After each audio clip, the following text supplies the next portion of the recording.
জন্মের পরে আমার নাম কি হবে, সেই নাম রাখার ব্যাপারেও হাদিসে বিবরণ আছে না নাই? আমি একটু বয়স বেশি হলে যখন বোঝার মতো জ্ঞান হয়, তখন আমাকে কোন কাজটি প্রথমে করাতে হবে সেই বিবরণও ইসলামে আছে না নাই? আমরা ইনশাআল্লাহ ইসলামের পূর্ণাঙ্গ বিষয় নিয়ে সংক্ষিপ্ত কিছু আলোচনা পেশ করার চেষ্টা করব। আল্লাহ রাব্বুল আলামিন সেই বিষয়ের উপরে যথার্থ আলোচনা পেশ করার তৌফিক দান করুন, সকলে পড়ি আমিন। আমি আপনাদের সময় নিয়ে অযথা গল্প করে রাতের আরামের ঘুমকে হারাম করতে চাই না। আমরা এখানে বসেছি আল্লাহকে খুশি করার জন্য, ঠিক কিনা?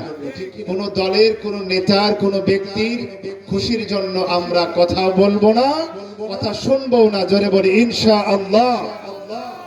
আল্লাহ রাব্বুল আলামিন আল্লাহ রাব্বুল আলামিন এই দুনিয়ার মানুষদেরকে হেদায়েতের জন্য এমন একটা কিতাব দিলেন, যেই কিতাবের সমকক্ষ কিতাব এই পৃথিবীতে আর একটাও নাই, ঠিক না? এই পৃথিবীতে অনেক কবিতার কিতাব আছে, গল্পের বই আছে, এই পৃথিবীতে অনেক নাটক সিনেমা আছে, এই পৃথিবীতে কত কিছুই আমরা দেখলাম।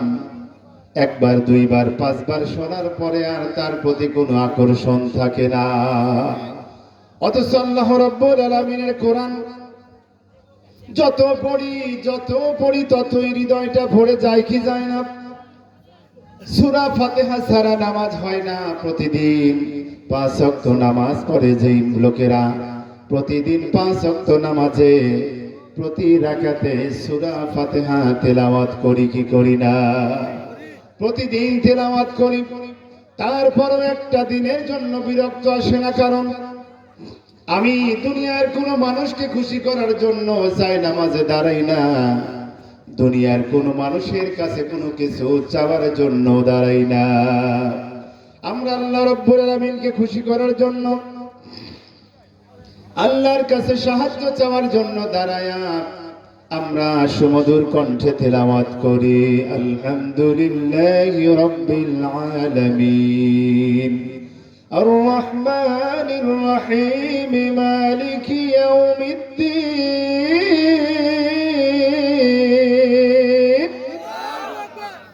তেলাওয়াত যতই করতে থাকি মন হয় আরো বেশি তেলাওয়াত করি। আল্লাহ রাব্বুল আলামিনের কোরআন পড়ে কোনদিন কোন বান্দার অন্তরে অতৃপ্তি আসে না। আল্লাহ রাব্বুল আলামিন বলেন, ওয়া ইযা কুরিয়াল কুরআনু ফাসতামিউ লাহু ওয়া আনসিতু লাআল্লাকুম তুরহামুন। আল্লাহ বলে, বান্দা কোরআন তুমি পড়লে যেমন তোমার হৃদয়টা, অন্তরটা, ঈমানটা ভরে যাবে, ঠিক তেমনি কোরআনের কথা শুনলেও তুমি যদি মনোযোগ সহকারে শোনো, তোমার উপরে অগণিত রহমত বর্ষিত হবে। বলি সুবহানাল্লাহ। আত্মার ভিতরে কত অশান্তি, কত যন্ত্রণা, এই যন্ত্রণার কথা কত মানুষের কাছে শেয়ার করি, কিন্তু বুকের যন্ত্রণা কিছুতেই কমতে চায় না। আল্লাহ রাব্বুল আলামিনের কোরআন পড়ে দেখবেন অন্তরের ভিতরে যত কষ্ট আছে, যত যন্ত্রণা আছে, সব কিছু দূর করে দিবেন কে? এজন্য আল্লাহর কোরআনের উপদেশ এই পৃথিবীর সবচাইতে বড় উপদেশ। বলি সুবহানাল্লাহ। দুনিয়ার মানুষকে সৃষ্টি করেছেন কে? আরেকটু জোরে আওয়াজ দিয়ে বলি, কে সৃষ্টি করেছেন? আল্লাহ রাব্বুল আলামিন সৃষ্টি করেছেন। এই মোবাইল কে সৃষ্টি করেছেন? মোবাইল সৃষ্টি করেছে মানুষ। এই মোবাইল আবিষ্কার করেছে যারা, প্রতিটা কোম্পানির মোবাইল কিনলে একটা সুন্দর বাক্স দেয়, দেয় কি দেয়? একটা সুন্দর বক্সের ভিতরে ভরা, তার ভিতরে ছোট্ট করে একটা বই থাকে, এরকম ছোট্ট একটা বই থাকে, অনেকগুলো পৃষ্ঠা, আছে না নাই? অনেকগুলো পৃষ্ঠাতে ইংরেজিতে লেখা থাকে। সাধারণত ইংরেজিতে মোবাইল ব্যবহার করবেন কিভাবে ইন্ডিকেশন দেওয়া থাকে, ডিটেইলস। সেখানে কোন বাটন কিভাবে চাপবেন, মোবাইলের কোন প্রবলেম হলে কি সমাধান করবেন, সেই বিবরণ দেওয়া থাকে একটা বইয়ের ভিতরে। ছোট্ট একটা মোবাইল বানায়া মানুষ তার ব্যবহারের নির্দেশিকা দিয়ে দিল। আপনি যদি একটা গাড়ি কেনেন, মোটর সাইকেল কিনলে আপনাকে একটা বই দিবে, সেই মোটর সাইকেল কিভাবে চালাবেন, কোন যন্ত্রের কি যত্ন নেবেন, কত কিলোমিটার যাওয়ার পরে আপনার মোবাইল পাল্টাতে হবে, এরপরে মোবাইল ফিল্টার চেঞ্জ করতে হবে, সেই নির্দেশনা বইয়ের মধ্যে আছে। আপনি একটা ফ্রিজ কেনেন, ফ্রিজের একটা নির্দেশিকা দেওয়া আছে। আপনি পৃথিবীর যত যন্ত্রাংশ কেনেন, প্রতিটা যন্ত্রের ব্যবহার আপনি জানার পরেও আপনাকে কোম্পানির পক্ষ থেকে একটা বই দিবে, যাতে করে আপনার ভুলের জন্য কোম্পানি দায়ী না থাকে। কথা বলেন ঠিক কিনা? আল্লাহ রাব্বুল আলামিন এই দুনিয়াতে মানুষ পাঠালেন, মানুষকে কোন পথে চললে মানুষ জান্নাত পাবে, কোন পথে চললে মানুষ মুক্তি পাবে, কোন পথে চললে দুনিয়ায় শান্তি হবে, আল্লাহ রাব্বুল আলামিন সেই নির্দেশনা দিয়ে কোরআনুল কারীম নাজিল করেছেন। সুবহানাল্লাহ। আপনার জীবনের যত সমস্যা আছে, আপনার জীবনের সমস্যা নিয়ে প্রশ্ন করেন। আমাদের সমাজে চুরি আছে না নাই?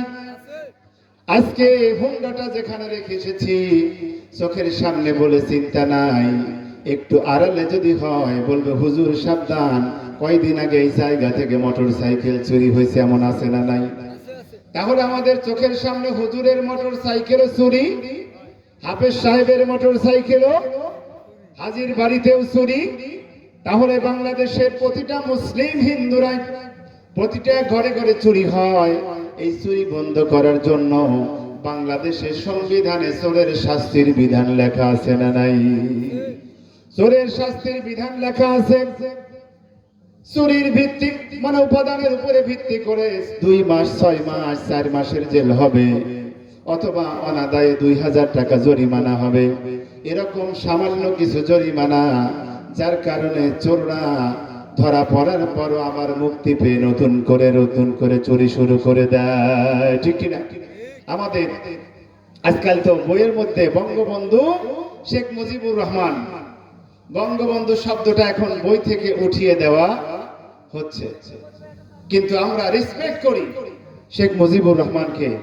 তিনি আফসোস করে বলেছিলেন তার মূল্যবান কিছু কথা, জাতির কানের সামনে যতই অস্বীকার করি আর যাই করি, কানের সামনে তার কিছু কিছু কথা আমাদের কাছে বাজবে। বাংলাদেশ যতদিন থাকবে ততদিন পর্যন্ত কিছু কিছু কথা কানের সামনে বাজবে। জোরে বলেন ঠিক কিনা? তিনি বলেছিলেন আফসোস করে, 7 কোটি মানুষের জন্য 7.5 কোটি কম্বল কিনলাম আনলাম, অথচ আমার কম্বলটা গেল কই? সবাই দেশ স্বাধীন করে পায় সোনার খনি, রূপার খনি, হীরার খনি, আর আমার কপালে জুটেছে, জোরে বলেন কিসের খনি? চোরের খনি। এই চোরের খনিকে তিনি রেকটিফাই করার জন্য, পিউরিফাই করার জন্য, এটা সংশোধনের জন্য তিনি তেমন কোনো ব্যবস্থা নিতে পারেন নাই। অথচ আল্লাহ রাব্বুল আলামিনের কোরআনের একটা আয়াত যদি সংবিধানে লিপিবদ্ধ করা হয়, বাংলাদেশের কোন জায়গায় চুরি করার মতো দুঃসাহস কোন ব্যাটার থাকবে না। কথা বলেন ঠিক কিনা? আল্লাহ রাব্বুল আলামিন বলেন, ওয়াস-সারিকু ওয়াস-সারিকাতু ফাকতাউ আইদিয়াকুম, যে ব্যক্তি চুরি করবে সে নারী হোক অথবা পুরুষ হোক, ওই চোর অথবা চুন্নি তার হাতটা কেটে দেওয়ার বিধান আল্লাহ রাব্বুল আলামিনের কোরআনে আছে না নাই? সূরা নিসার 14 নম্বর আয়াতে আল্লাহ বলছেন, অথচ আমাদের দেশে 54 বছর পেরিয়ে যায়, সংবিধানে 17 বার সংশোধনী হলো, এরপরও স্বৈরাচার তৈরির রাস্তা আছে না নাই? সংবিধানে এত পরিবর্তন হওয়ার পরও এখন হা না ভোটের সিস্টেম আমাদের সমাজে এখন সামনে আছে না নাই? হা না ভোটের সিস্টেম আছে।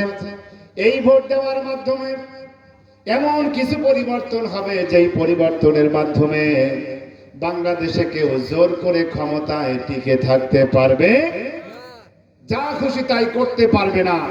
সেই বিধান রাখার জন্যই হা ভোটের সিস্টেম চালু করেছে গবেষণা করে। তাহলে এই যে হা না, এই সেই, এটা সেটা, দিস এন্ড দ্যাট, এই সমস্ত আইন কানুন করে সংবিধানে এত কিছু পরিবর্তন পরিমার্জন, কিন্তু আল্লাহর কোরআনের আইন ওই জায়গায় ঢুকানো হয় না। কথা বলেন ঠিক কিনা? ধর্ষণ করার পরে মিডিয়াতে যে ধর্ষিতা হয় সে চিৎকার করে করে কান্দে, আমরা আফসোস করি, হারে মানুষ কত বড় হারামি, কত বড় প্রসন্ন, ওর ফাঁসি হওয়া উচিত। কয়দিন পরে ওই খবর আর মিডিয়ায় পাওয়া যায় না। ধর্ষকের ফাঁসি হয়, এই খবর মিডিয়াতে আসে না, কারণ ধর্ষকের ফাঁসিও হয় না, ধর্ষক জামিনে মুক্তি পেয়ে বিয়ে করে সংসার করে।